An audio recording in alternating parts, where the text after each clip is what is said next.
So we're going to talk about the difference of finding explicit information and information that comes from inference and what the difference is. So I'm not sure that one is more difficult than the other if you're paying attention to when you're reading, but it's important to know if you're looking for explicit information or if you're looking for something that you have to infer. Okay, we're going to talk about the meanings of those words, and we're going to give examples of that type of information. Let's think back to the book that we've been reading, Mr. Tuckett.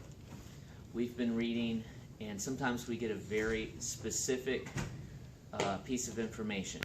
Let's talk about when Francis asked Mr. Grimes why he got pelts in the fall instead of the spring.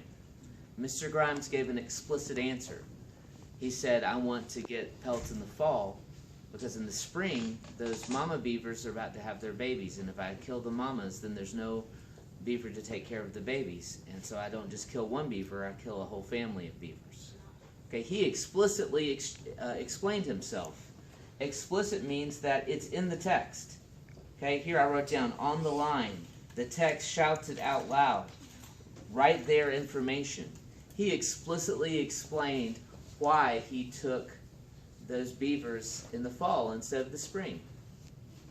So back to our lesson when we were getting quotes or evidence from the text, we could explicitly find the reason for him taking the beavers in the fall. It was explicitly stated. Let's think of an example where we found an inference. An inference, you have to read between the lines. You have to look for clues.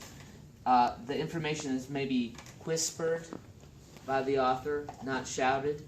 It's something that you can kind of figure out. Think about when Francis shot that antelope. Well, he thought he did. He later figured out by clues that he's not the one that shot it. Did the author tell you that Mr. Grimes shot it?